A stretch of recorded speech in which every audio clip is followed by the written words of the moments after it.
mit der Akzeptanz der vier Grundfreiheiten und dazu gehört auch die Freizügigkeit der Personen. Brexit means Brexit.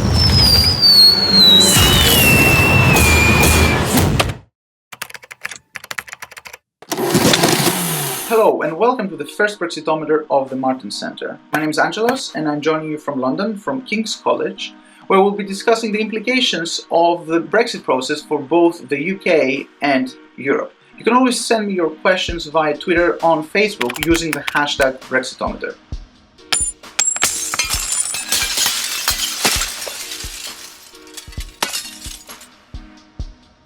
The first question of the first ever Brexitometer comes from Thomas Goldstein, who is asking what are the effects of the weaker pound on the UK and the EU economy so far. Thomas, this is a very interesting question, precisely because the weaker pound is probably the only discernible economic effect that we have seen from Brexit until now. Now, of course, what we know generally from economic theory, a weaker currency makes a country's exports more competitive towards the outside world. And that probably means that British exports towards the EU are going to be more competitive in the future. Also, it makes it easier for people holding foreign currencies to acquire assets in the country whose currency's value is falling. This is probably the reason why until now we have seen that the UK stock exchange is doing quite okay after Brexit, and also because many people expect the foreigners to invest more in the London housing market. However, there is a big problem with the weakening pound, and the problem is that it makes life more expensive for people who depend on import. And the UK economy depends primarily on imports for food. This means that the weaker pound is going to hurt more everyday people who are trying to survive by buying imported food. Now, I have experienced it myself in London. Stuff on the supermarket shelves is getting more expensive. Why is that important politically? It is important politically because the people who will be affected more by this are actually people who are less well off. And the people who are less well off were primarily the people who voted for Brexit. And these are the people that the current government will try to satisfy the most in its negotiations with the EU. What does this mean? This means that probably the UK government is going to be very sensitive to public pressures with regards to the negotiating strategy that is going to pursue with regards to the EU. Our next question comes from Francesco Vinci, who is asking us what are our thoughts on the reported increase in hate crime in the UK post-Brexit, and what can the UK do about this?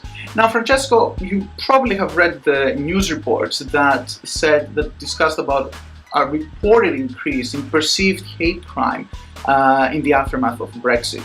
The numbers going around the newspapers was that there was a 41% increase of hate crime immediately after Brexit. It went down afterwards, but it settled on a number that is still higher than what it was before the referendum. Now I want to be clear, living in the UK is a big country, lots of people live here. To actually ascribe to a whole society that hate crime or racism have increased because of a vote is a bit too much. However, being a foreigner living here, it's an inescapable feeling that something has changed in the atmosphere, not least because the government itself read the result of the referendum as basically a mandate to do something about immigration. That's pretty much all you hear from politicians here: immigration, immigration, immigration. Even the Labour Party, which is led by a radical leftist, actually decided that it has to say something about immigration as well. What does that have to do with hate crime? It does have a direct implication, of course, even though leaders of foreign communities speaking in the House of Commons recently did say that, according to them, the more there is talk about Brexit and the more there is talk about immigration in public discourse, the more they perceive an increase in hate crimes, hate speech in their communities. What can the UK do about it? Given where the UK government is with regards to immigration, given how much it will want to discuss about this topic in the future, probably it is British society that has to do something about it. And I want to be absolutely clear. There are many sensible and many inclusive voices in British society, British politics, British media, and British intellectual life. This is still a place that welcomes foreigners. And however much there is going to be a discussion about Brexit and immigration in the following months, I'm absolutely certain that the vast majority of voices in the public debate are going to be those voices that are not going to allow hate crimes and hate speech to become a normal in British society. Our third question comes from Simona Truden, who is asking us what are the possible scenarios for Scotland and Northern Ireland post-Brexit, given that both of those regions voted to remain in the EU. Let's take Scotland first. The Scottish government made it absolutely clear before the referendum that it considered Brexit a reason for it to call another referendum on independence. The Scottish government wants to maintain links with the EU even if the UK leaves. But there is a problem with this.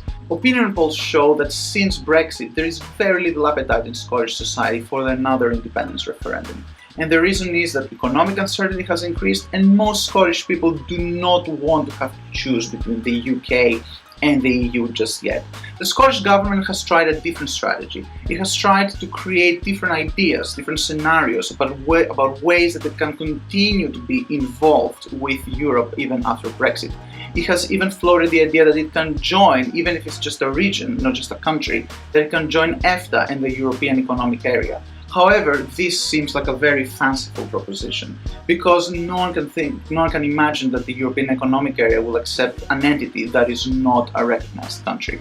The most Scotland can do, provided that it doesn't decide to pull the nuclear weapon of calling another independence referendum, is to try to influence the negotiating strategy of Westminster and the government of Theresa May towards the EU. But again, it doesn't have as much leverage as people think they do. Of course, they can always try to call another referendum, but the way things are now, it doesn't seem that it's going to win it. So basically, regardless of how much Scotland wants to have a special relationship with Europe, wherever Brexit goes, Scotland goes.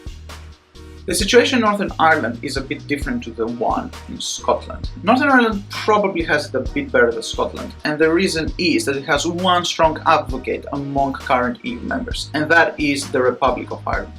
The main concern in the island of Ireland is that Brexit could recreate the so-called hard border between Northern Ireland and the Republic of Ireland.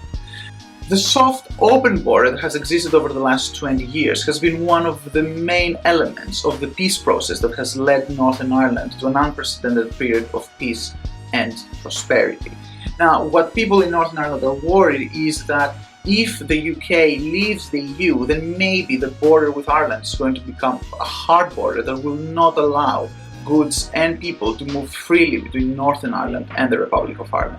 The good news for Northern Ireland is that there seems to be a strong commitment among both the British and the Irish governments to convince the EU that this open border has to be maintained somehow. So even if the UK were to leave the EU, the common market and the customs union, the Republic of Ireland would push hard to create a special accommodation on the island of Ireland that would allow Northern Ireland and the Republic of Ireland to benefit from a soft, open border. The main danger of Brexit, though, is that until this happens, until the Brexit negotiation remains open, political actors in Ireland, unionist and nationalist parties, may want to use the Brexit negotiating process to push their own agendas with regards to the constitutional status of Northern Ireland and political governance in Northern Ireland. But unlike Scotland, Northern Ireland might just escape Brexit without a major change in its status, which would create more instability than what exists today. So that was the first ever Brexitometer. Thank you so much for watching. Please do send any questions you may have about the Brexit process on Facebook, on Twitter with a hashtag Brexitometer. Until next time, this was Angelos from London. Mit der Akzeptanz der vier Grundfreiheiten und dazu gehört auch die Freizügigkeit der Personen. Brexit means Brexit.